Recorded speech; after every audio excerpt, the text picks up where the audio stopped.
Shalom, salam sejahtera di dalam kasih Tuhan kita Yesus Kristus. Kembali berjumpa dalam program pesan singkat. Ya, kita masih berada pada suasana memperingati kemerdekaan Republik Indonesia di tanggal 17 Agustus kemarin di dalam satu bulan ini.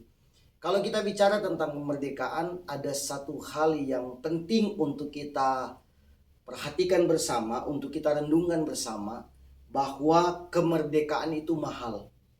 Mahal, sangat mahal.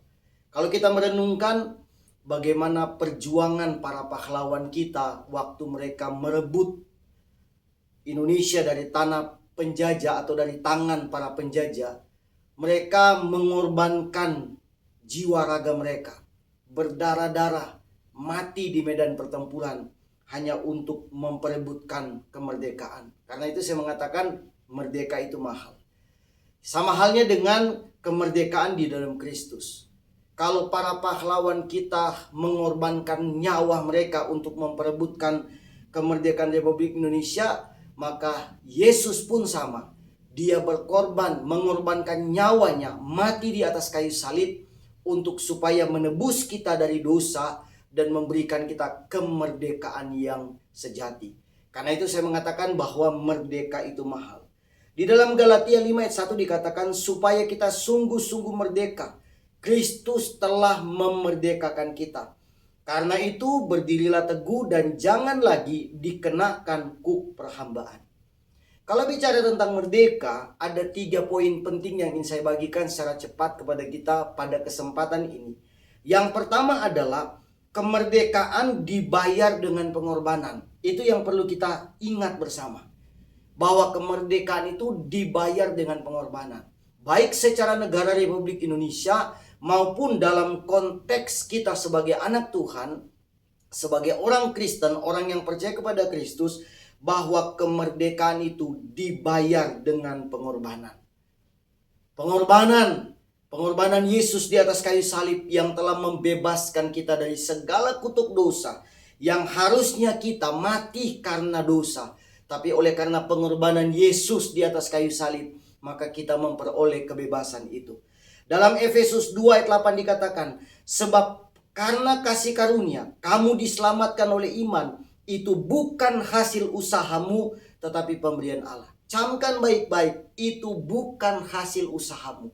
Tidak ada satu manusia pun di dunia ini yang berupaya, yang bekerja keras, yang melakukan segala sesuatu untuk memperoleh kebebasan di dalam Kristus. Hanya oleh karena pengorbanan Kristus. Sama dengan kita, saya percaya kita yang hidup hari ini tidak berdarah-darah, berkorban memperebutkan Republik Indonesia. Yang berkorban itu adalah para pahlawan kita. Mereka yang dulu, yang berjuang mati-matian, kita yang menikmati semuanya itu. Sama dengan di dalam Kristus. Kita tidak memperjuangkan kemerdekaan di dalam Kristus, tapi Dialah yang memberikan kepada kita. Yang kedua, karena kemerdekaan itu dibayar dengan pengorbanan, maka kemerdekaan itu yang kedua harus dijaga. Ada banyak orang karena sudah mengalami kemerdekaan, dia bebas saja melakukan apa saja, tidak menjaga kemerdekaan. Kemerdekaan bangsa ini juga harus dijaga oleh generasi demi generasi. Harus dijaga dengan kita harus membangun bangsa negara Republik Indonesia. Demikian juga kemerdekaan di dalam Kristus harus kita pelihara dengan tetap hidup di dalam firman Tuhan. Menjaga kemerdekaan itu adalah tetap hidup di dalam firman Tuhan. Menjaga kemerdekaan Republik Indonesia harus membangun dengan baik, jangan merusak, tapi membangun. Menjaga kemerdekaan di dalam Kristus adalah harus hidup di dalam firman. Di dalam Galatia 5 ayat 1 tadi berkata, berdirilah teguh. Tadi ayat yang pertama sudah kita bacakan. Berdirilah teguh dan jangan lagi dikenakan kuk perhambaan. Jangan mau lagi dikenakan kuk perhambaan. Jangan lagi mau hidup di dalam dosa. Tapi kita mau melawan itu dan menjaganya. Yang ketiga, yang terakhir adalah orang yang merdeka hidupnya bertanggung jawab. Kita sebagai masyarakat Republik Indonesia harus bertanggung jawab menjaga bangsa negara kita. Melakukan hal-hal yang baik. Demikian juga kita di dalam Kristus. Kita bertanggung jawab. Ada banyak orang bilang hidup sudah selamat. Kan Tuhan sudah kasih keselamatan. Ya sudahlah. Kita nggak perlu bertanggung jawab, kan Tuhan juga yang memberi. Tuhan juga yang menyelamatkan. Kita mah masa bodoh. Bukan begitu konsepnya. Menjaga apa yang sudah Tuhan berikan kepada kita. Dengan cara hidup apa? Hidup benar, hidup kudus, hidup bersungguh-sungguh di dalam Tuhan. Kalau kita implementasikan dalam kehidupan kita, maka menjaga dengan benar itu kita memilih untuk apa? Hidup benar. Di tempat kerja, di keluarga, maupun dalam kehidupan sehari-hari. Kita menggunakan kemerdekaan itu untuk melakukan hal-hal yang baik.